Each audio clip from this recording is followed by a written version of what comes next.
So. Hey, I'll be right back. Oh, Matt, I can't do the show without you. Matt, what are you doing?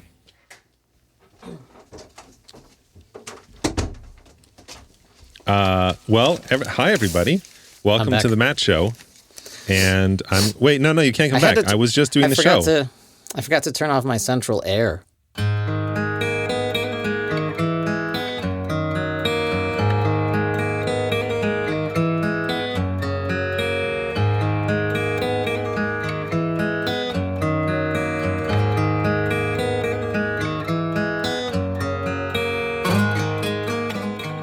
I want to do a follow-up today. I want to do a follow-up about Generation After Z. Have we started the episode? I thought so. Well, I've been recording now for minutes. Well, I know I'm recording too, but we gotta. That's when it starts. When we both hit the hello. record button. Hello, Matt. Oh, hello, Matt. Hey, hi. How's your week? That's a good question. It's good. It's snowing here in Chicago, which is the best. It's like my favorite time because if I'm going to suffer through winter, it might as well be under a foot of snow because it makes everything more fun. It makes my job fun. That's for sure. Delivering fun in quotes or fun for reals? Fun in quotes. Oh, but that's okay. If anyone's interested, what you're listening to right now is a track from the upcoming rapper Sex UL, and the track is titled "Girl, I Want to Get Freaky With You Tonight, but I still got that headache and I'm tired and I haven't showered and the kids are still awake and can we just watch something on Netflix tonight instead?" Which I think... I don't usually like rap very much, but I that song sounds really interesting to me. Yeah, and it's... I don't know, though. I feel like he should have shortened the song title, but what do I know? So a point of order. Before we continue, I wanted to follow up with something we talked about last week. Yeah. Which is last week, while we were making stuff up and trying to be funny and saying things, you parenthetically, in an offhand manner, you said, whatever comes, whatever the kids are these days, whatever comes after Generation Z. And let's listen to a clip from that episode. Yep. I think the new, what is the new generation? Generation Q? No, I don't know. Z. Yeah, it's Z, but there might be even a new one now. Every 5 years there's. I'm sure. Yeah, I don't know. Every 5 years, people have kids at 5. I don't know. So that was it. I remember it being funnier. Anyway, so I took the time to go actually look it up, and it turns out there is a generation after Z. It's called Generation Alpha. So is that the current generation we're in, or is this something that's upcoming that they've already decided to name? You and I are millennials. Yeah, we're like at the tail end of millennials or something. We're the oldest millennials. Yeah. But after the millennials, there's the Generation Zers who came of age like around this time, who are like 18 now. Right. And or 20-ish now. And then the Generation Alpha is the brand new babies that are being born. Like in the last few years. Right. And you think about how different the world is going to be when they're 20 compared to now and compared to when we were born, when we were coming of age. And it's crazy to think about. Yeah. Anyway, so that's it. There's the story. That's our update. I forgot to turn off my central air so that it doesn't get picked up by the microphone. I think you put too much effort into making this sound perfect. Like, for example, right now, behind me, my wife is printing things. It's making me very angry. Yes.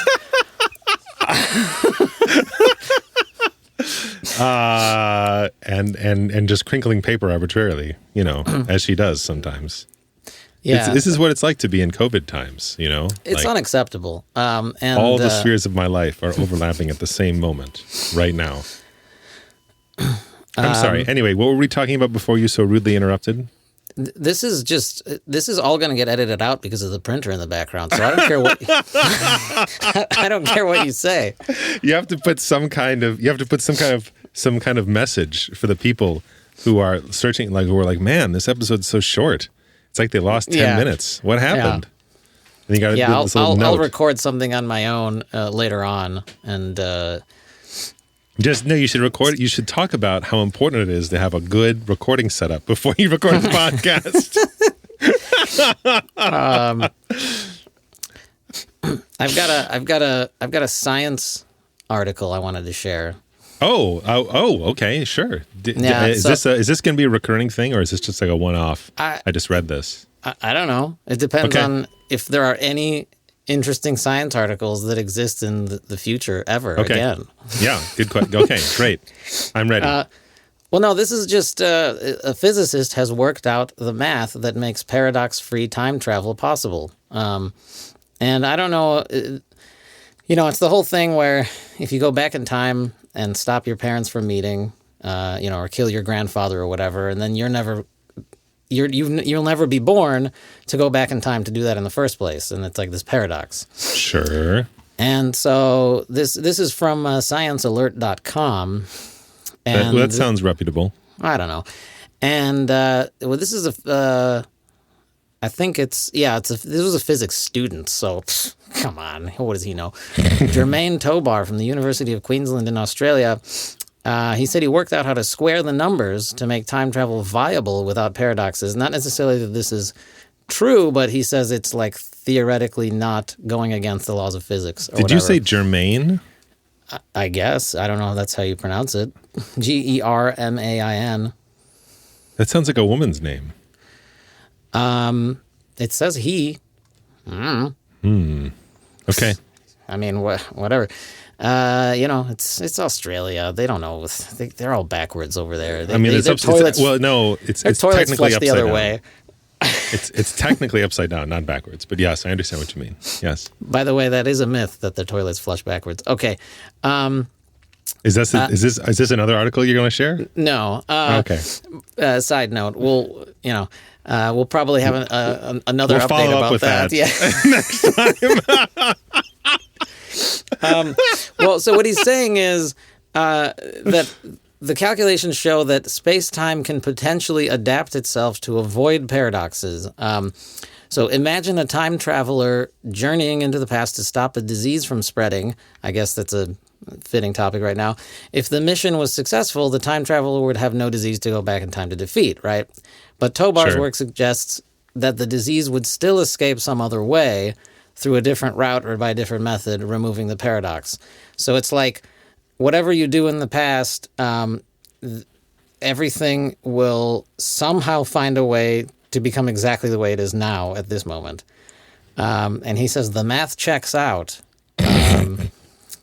And, I don't know. I mean, that doesn't make any sense. Well, listen, nothing about time travel really makes sense to me anyway. So I guess the only thing that really makes sense is that it's just not possible, I guess. Yes. But, it's kind of like, I mean, are you telling me, basically, in order for the universe to correct itself, things would have to happen that would never happen normally in the universe. Right. I mean, you're telling me if you killed Da Vinci before he painted the Mona Lisa, that someone else would just paint the Mona Lisa? I don't know. It's just like. I think it's this. And so I haven't read the article, so I don't know. But I can already tell you that this is an example of something being true on a small quantum level being applied to macroscopic objects, like the ones that we see in the real life. So, for example, what he might have been taking something like some notion of quantum superposition or some concept of about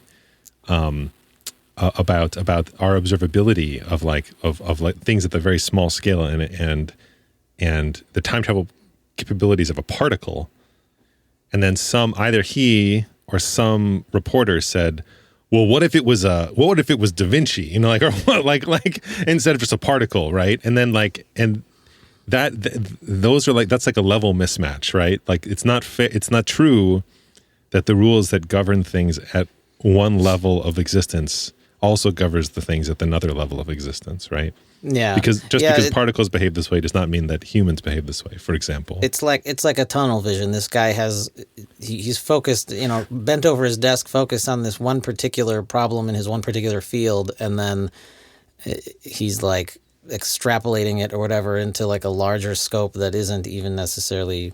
Or maybe it wasn't even him. Maybe it was just the reporter who was trying to summarize this and trying to make science, it. Popular science. It's not like I'm reading from a peer-reviewed scientific journal or something. This is just, somebody trying to put a spin on something. Or even in the most generous interpretation, trying to make it so that it's easily understood by the people, rather than talking about something like fermions or something or bosons. Instead, talking about something like. You're a boson. Right. It's talking about something like you understand, like, going back in time to stop a disease, which is like a more concrete idea you can think about versus like this random particle going back in time a few seconds, which has no meaning. I kind of, one reason I shared this article is because I've been thinking recently about time travel and how much we really don't want time travel if you really think about it. Well, especially if there is. What do you mean? Well, if there is a paradox thing, right? Like I'm assuming there'd be a paradox, and people have these obvious examples, like, well, you don't want to go back in time and screw something huge up, Sure. And suddenly, we lost World War II, and Hitler's ruining the world or something. Yeah. But like, I'm thinking about just like the everyday practical things, right? Like how like when you screw something up at work and your boss yells at you, yes, and you're like trying to defend yourself, the one thing you can always say is, well, what do you expect me to do? I can't go back in time, right? But can you imagine if your boss was like, you're going to fix this. Go fill out a time machine report, or fill out a time machine, form, and get in the company time machine and figure this out. Can you imagine? And people would get obsessive about it. All the little like childhood traumas you had, like, oh God, or like I wish I hadn't said that one thing at that one time. And like people would get like OCD and they'd go back in time and like try to make their days perfect. Yes. And absolutely. I think that is even so real. Yeah. And you would go back in time, and time would pass for you, and then you get back into your own time, which means that like you would like age. Like, can you imagine if like you came into work one day and your like 30-year-old coworker had like, it was like bald with gray hair and had wrinkles, and you're like, dude, Jim, what happened to you, man? And he's like, I just had a lot of shit I had to do last night. You know what I mean? Yes. So yeah. I mean, or like your wife is like, honey, the milk in the fridge is expired. Will you go buy some more? And you're like, wait a minute, I'll just go in the time machine to 2 weeks ago when the milk wasn't expired, and bring it back and through. Take it and bring it back. Yeah. But so much easier than going to the store. But the problem is, your wife from 2 weeks ago would figure out what was going on, and as soon as you got back on a time machine, what? That was a really complicated slip up. The mother thing, yeah. Yes. Okay. Yeah. Anyway, yes. Sorry. Mother, wife. I'm sorry. So then your I'm saying it again. Your wife from two. It's. I have another science article about Freud. No. So your wife from 2 weeks ago would have figured this out. That the milk was suddenly vanished. And then by the time you get out of the time machine, she's standing there going, I know what you did.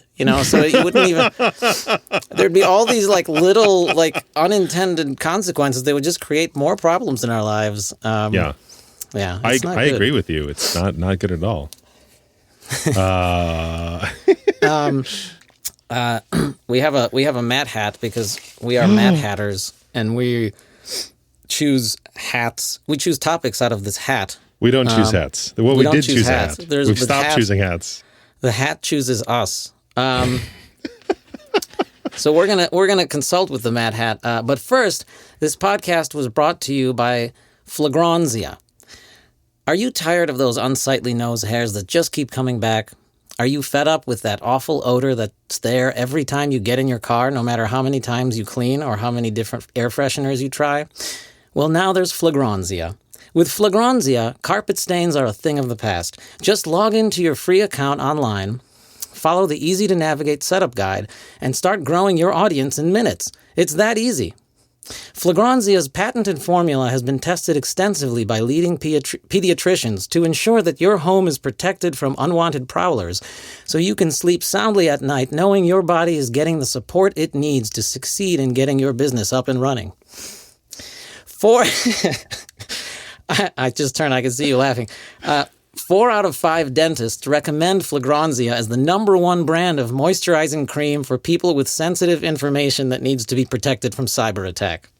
Whether you're a longtime homeowner or traveling overseas for the very first time, our team of trained experts will help make your investment portfolio get you the most money back on your taxes. And our licensed medical staff will work around the clock to save you more money on car insurance than you can with your current cell phone provider to help your consulting business grow its clientele so you can start earning your online degree today. And with unlimited cloud storage and Wi-Fi Bluetooth connectivity, you can be approved for a personal loan within minutes. And cleanup is a snap for on-the-go lawn care so your makeup won't smudge. See why millions of Americans are turning to Phlegraunzia to help pay down unsecured debt. Simply visit Phlegraunzia.com and start your 14-day trial today. There are no upfront costs or hidden fees, and our 90-day return policy means your satisfaction is guaranteed or your money back. So what are you waiting for? Visit Phlegraunzia.com today and find out how you can find the new you and just be you so that you can do you. Phlegraunzia, outdoor deck treatment done right. Not to be combined with other drugs containing necrostrenoamorphuline. Check with your doctor to see if it is safe for you to take Phlegraunzia while operating a dust broom or napkin dispenser to avoid risk of electric shock. Ages 4 and up. Batteries not included. Some assembly required. Phlegraunzia is not responsible for any problems in your life which may still remain after using Phlegraunzia or its services. Okay. I'm sorry. All right. I don't mean to be laughing at our sponsors. I'm sorry. It's not funny. These are the people that are keeping this podcast. I understand. Going. I mean, come on. I'm very sorry. Here's our sound of our Matt hat. The infamous sound of the paper rustling. We're associating that Pavlovian response right now. That's right. That's right. Keeping you drooling for, I don't know. It's what you crave. Okay. What is the difference between the Marble League and a real sport? What? That's amazing. That's the most recent one you suggested. What are the odds? Do you know what that is? Do you know what the Marble League is? The odds is like 1 in 14 or something. Listen, so I was going to say, I put this topic in, but I actually have no idea what you're talking about. So you're going to have to explain it to me. And I would love to. First. This is, I'm so excited that we got to talk about this because I think this is actually very important as for humans to understand, like for us as humans to understand. The Marble League is a YouTube series you can watch on YouTube where marbles compete in order to win the Marble League trophy at the end. And you might be thinking like, well, marbles can't really compete because they're not sentient. And that is not true. Because if you watch the YouTube channel, you'll understand that this is serious business. So there are 16 teams that compete in the Marble League in a series of events. You know, maybe it's 10 events, maybe it's 20 events. Things like the high jump, swimming courses, the funnels, which are one of my favorites. How does a marble swim? Well, so in this case, it's a water course. The marbles all line up at the start. All the teams that are competing, usually it's 4 at a time. When it's sort of these like competitive head-to-head events, there'll be 4, maybe 4 at a time. They'll pull the trigger. The marbles will then try to get to the finish line through the water as fast as possible. Okay. And they're allowed in the swimming event. They're allowed to like bump each other to like gain a little advantage or something. That's allowed. That's not illegal or anything. Anyway, and then depending on how well they do, maybe they're competing against, even though maybe it's like head to head, like heats, maybe they might be competing against all the other teams and just going based off time. It might be like sort of knockout elimination. The one who wins will like continue on until you just get one winner. But anyway, at the end of each event, there's a ranking of like best to worst marble team for that event. And then you get points. And then after all the events are done, whoever has the most points gets gold, silver, bronze, etc. down the list. I think I do vaguely remember you sending me a video of this. And I remember, well, let's talk seriously about this. Because I don't know if this is a serious question or this whole question's a joke. Because I remember this being just like a gag. I mean...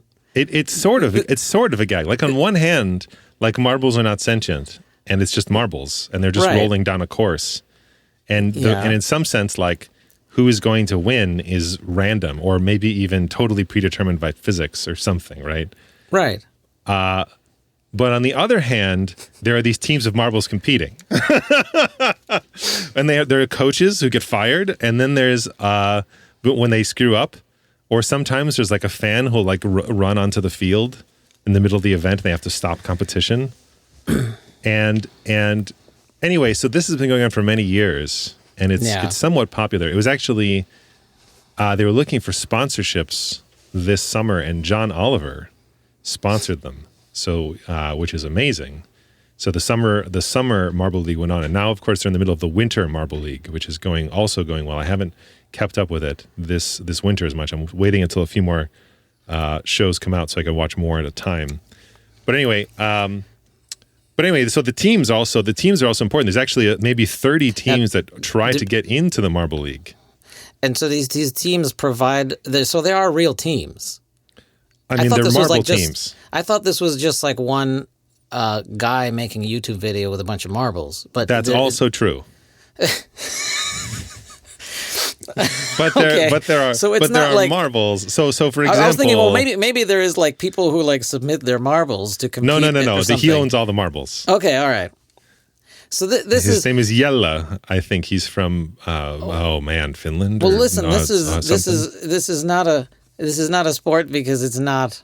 I mean, really, it's an entertainment. It's entertainment. It's like making a movie or something. But I guess you don't know. In a sense, it's not scripted because he doesn't plan which marble gets to the bottom. Yeah. But you don't know who's going to win. But if you think about it, like the different marbles, they're all somehow connected. So like the different teams are connected. So for example, the Orangers, which is my favorite team, all the marbles are orange, right? Or the Green Ducks, they all are of the same green sort of color or like. Then there's the Cat's Eyes. Crazy Cat's Eyes, of course, which look like cat's eye marbles. And then there's like a team primary, of course, different primary colors. So anyway, they just have a bunch of these different teams. Of course, I'd be remiss not to mention Team Momo, of course. And they went through they had a really bad accident a couple of years ago. Really sent the team back a couple of years. But I think they really picked up this year. Oh, it was really terrible actually. There's a competitor, I believe it was Momo, was going down the course, and I don't even know what happened, but the next thing you know, he like had broken something, and as a result, like he was out of the competition, like it was done. But luckily, they had like a backup, they had a reserve, so he was able to. Mimo was able to jump in. Did the marble actually get like chipped or cracked or something? Yes. It was really serious. They didn't show some of the worst details on the feed, of course, on the video, because it's just gross, right? But then later, actually, but he's okay. But I don't think he'll ever compete again, because like it's a pretty serious wound. Why can't you just roll him and see what happens? Well, he's got some chips. Like I don't think he'll be a serious competitor, right? He can still like do it, but he can't like do it at the performance level he was working at before. How do you know? Well, I mean, like I don't know, but he's not been in any competition since. Well, so maybe he's just a little bit worried or something. I don't know. Yeah. But Momo, I don't think he's back. Anyway, so So they made these different teams, and because the marbles are all of the same like kind, they all have similar characteristics, which means that some of them maybe are naturally better at some of the competitions. Like some marbles might be larger, some might roll better in different circumstances, some might be rolled small. And so depending on the event and the events are coming up, maybe one team is already going to do better. For example, the Savage Speeders, which is I think the Arrangers' biggest rival, they're always like one or two. Like they're always really like competing against one another, Arrangers and Savage Speeders. So they're very similar marbles. But the Savage Speeders just took the gold during the summer Marble League. It was the worst. It was such a disappointment. It was like down to the last event. And in the end they lost. I was crushed. Yeah. So you've been following Marble League, it sounds like, pretty Oh yeah, closely. For years. It's fun, and it's so much fun. And I don't like sports at all, usually. Right. Like watching the footballs or soccer or whatever is okay, but baseball is really boring. I just don't find it particularly interesting. Neither. But I find super fun to watch, and I really enjoy it. In the same way I find the Olympics fun to watch and really enjoy it. And so I think I have this hypothesis that like this is just a sport, just like everything one of these other things are sports. Well, okay, but it's interesting that you say that you enjoy watching it in the same way that you enjoy watching the Olympics, because now you're asking the question of the experience of the person viewing the sports and like what the difference is there. And for you, there is no difference. Yeah. And I think that's interesting, and it's a separate question from like kind of more objectively what is a sport, I guess. I don't think it makes sense to ask the question like objectively, what is a sport? Like what is art or whatever? I don't think it makes sense to ask it from the subjective perspective. Like if it walks like a duck, talks like a duck, everything we're saying is subjective because we're saying it and we're subjects. Right. But I mean, then if you define subjective versus objective in the way that the word objective has no meaning, well, then you're not really. That's not really fair. I'm saying objective as in like from the doing of the sports, I guess, is what I mean. From that side of it, what's the difference? And there are very clear differences there. Because, I guess, I don't know. Is there? If you want to argue that marbles are sentient, I mean, that's all. I mean, okay, but I don't. I'm going to say that they're not. For the sake of argument, I know I could be very well be wrong about this. I mean, and it's pretty offensive if there are marbles listening right now. Yes, I'm willing to take that chance. I really am. It's a risk I'm gonna take upon myself. But so okay, there's that. Like half of this. Okay, so what's interesting about this is you're saying that people watching it are enjoying it in the same way that people watch it or enjoy sports, because from the other side of it of how it gets created, then it is totally made up. It's I mean, not totally because there's chance involved, but it's this one guy is producing it. He's like a movie producer, and so the drama and the narrative is created by him entirely. Like, I mean, the fact that the marble cracked. Okay, the fact that in real sports, when somebody gets injured, the reason they don't continue playing is because there's a history in human history of knowing what an injury means, and that if you injure yourself, you're unable to compete. But this is not this Marble League hasn't been around long enough to know. Like if one marble gets cracked, well. Let's keep rolling it and see what happens. It was like, I don't mean to go again. I don't mean to offend our marble listeners, but if it was a chip, like it was a full, like there are pieces missing of Momo. So right, but try rolling it again and see what happens. Why not? I mean, I don't think they want to push the marble, right? Like if he's unwilling to compete, like it's not. Yeah, but the marble doesn't say anything. So I'm saying that this part of it is made up. It's a goofy like storyline that is meant to make people laugh. Or whatever. Okay. So that right there is different because you're asking what's the difference. Okay, that right there is different than real injuries. So I don't know if I agree with you there because I have this hypothesis that, so for example, let's take a sport like football. If there was one team that won all the time and won every single game forever, no one would watch football. Mm-hmm. So there is an incentive to play up this narrative and to make the game more quote unquote fair so that one team doesn't always dominate. Well, and I'm not saying so there are people constantly mucking with the odds to make sure that the game it always has a convincing narrative, because if it doesn't have a good narrative, it's not really like a sport. Well, I'm not saying that in real sports there isn't a manufactured narrative to some degree, but that it's much more true in this Marble League, I would argue. But anyway, I guess that doesn't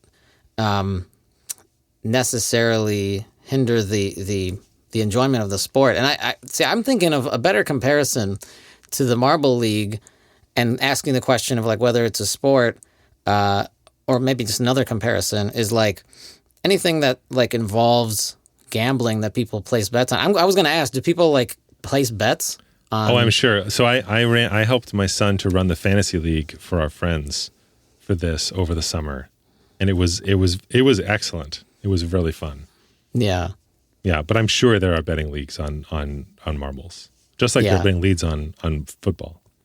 Yeah, and so I guess any competition that people start to take seriously in any way, I guess, in a sense, is, you can say it's a sport, even if it really necessarily isn't from the end of the people competing, but from the viewer end, maybe it is indistinguishable from a sport. I think, horse racing is okay.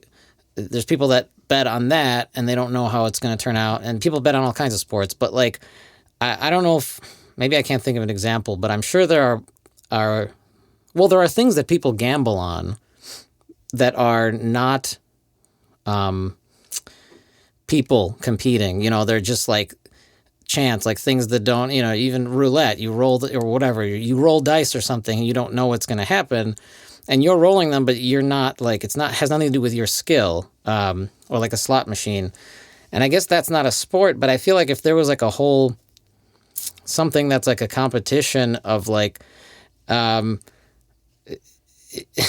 but you just defined it that way. You just said as if there was a competition around it. Right. Then suddenly, poof, it's a sport. But that's what I'm saying. This is a competition around it. Yeah, yeah. So okay, wait, hold on. I looked it up. Momo was ordered to sit out. I'm reading from the wiki here. Was ordered to sit out for the remainder of Marble League 2017 after sustaining a chip to the side during the fidget spinner collision event, which is one of my favorite events, but it was pretty horrific. They watched the rest of the Marble League 2017 from the stands as Mimo substituted in their place. Despite rumors saying that they may never be able to compete in any Marble League ever again, Momo fully recovered from their injury and rejoined Team Momo, competing in Marble League 2018. I didn't know that. And then Momo was part of the bobsled team, but then got a concussion and then sat out in 2018. And did compete in the quals for 2019, but then I don't know if they made it 2019. But they were in 2020. It was good. It was good. It was good to watch Momo back.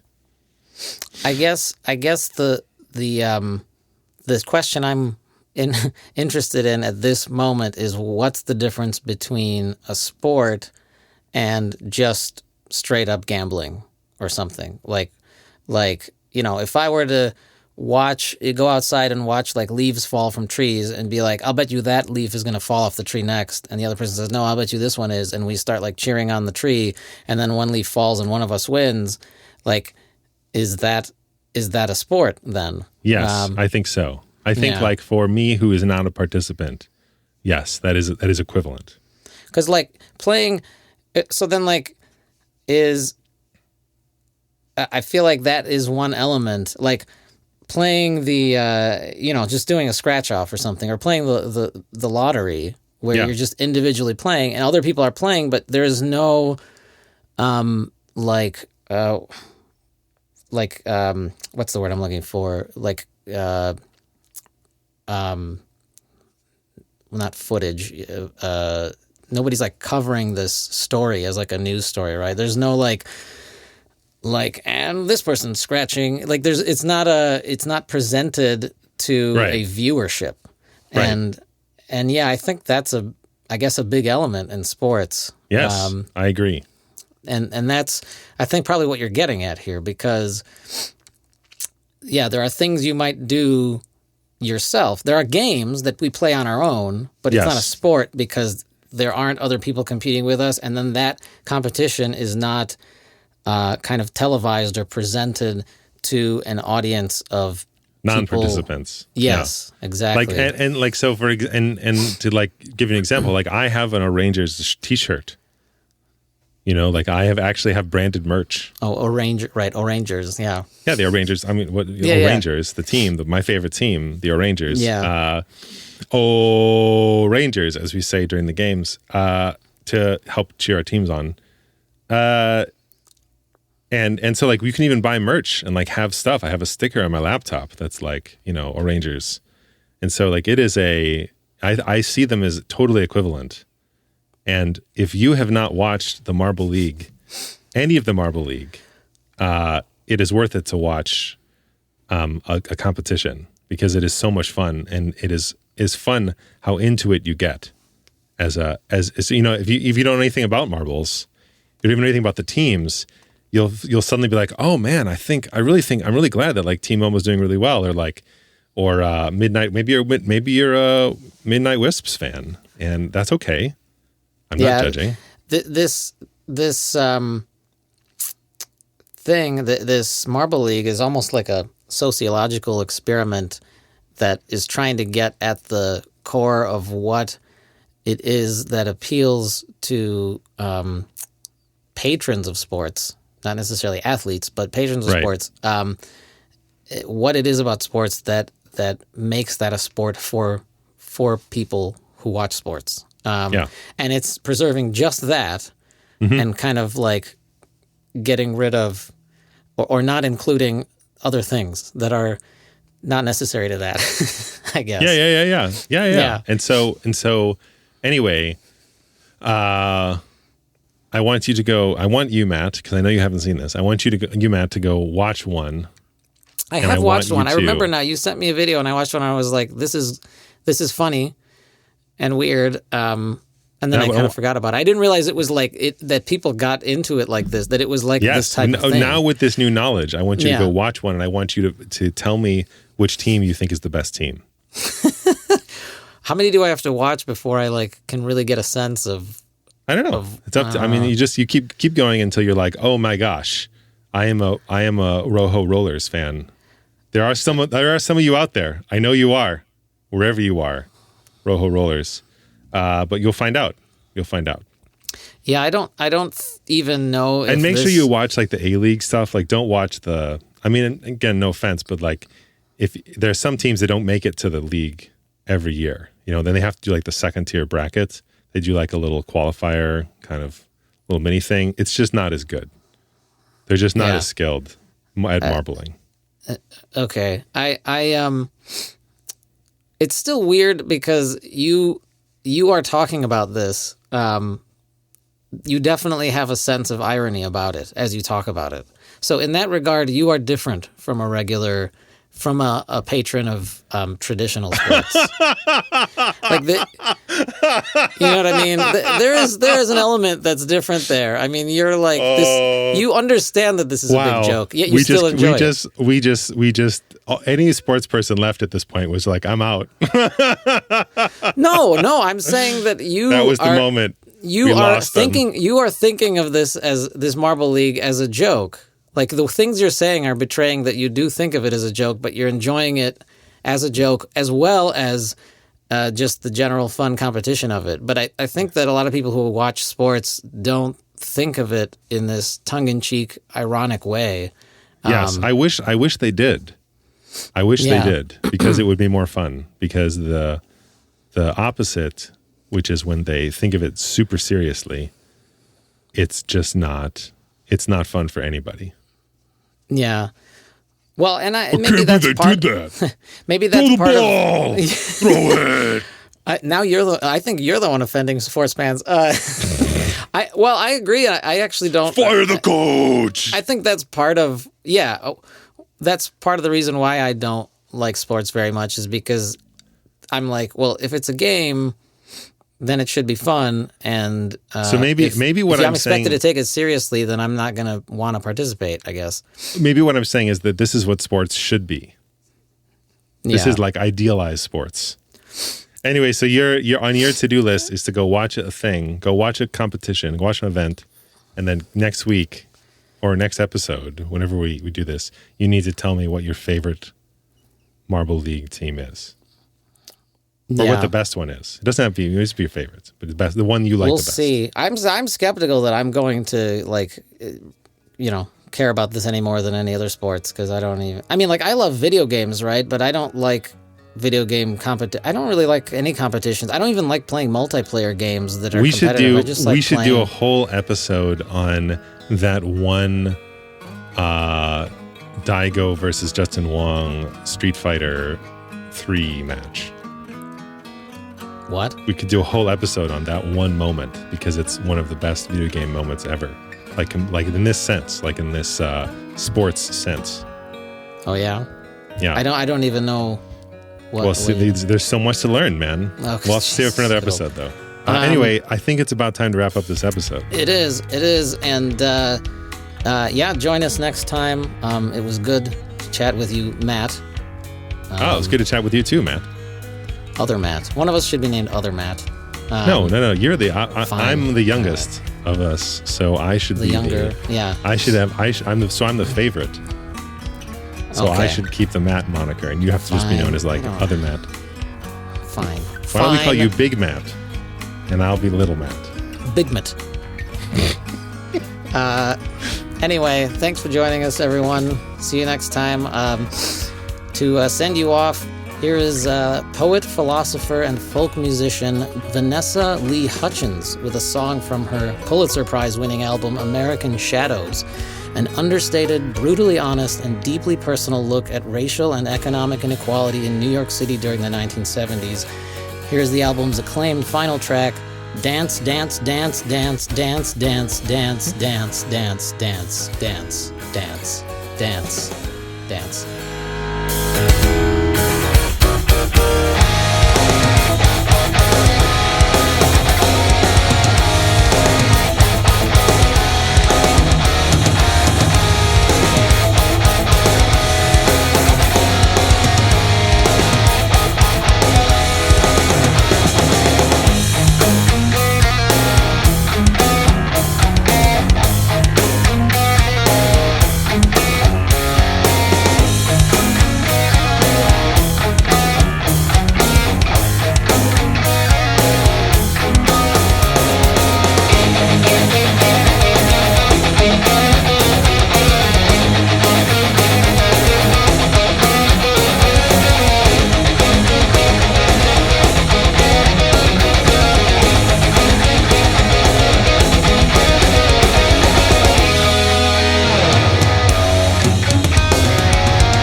But there is something actually very important I forgot to report, which is that... a bit of news, which is that the wall jump in Super Metroid is just as difficult to execute as I remember it being. And you never know how it's going to be. And so I played Super Metroid. I'm like, I've had more experience with video games in recent years. Maybe I'm better at this. No, it took me I got stuck down that shaft. It took me an hour to get back up. I was like, my God. That's important. It's an important FYI for everyone following Matt Glass's video game habits. No wonder they give you the space jump power up later so that you can just no one wants to do never that. have to do the wall jump again in the game.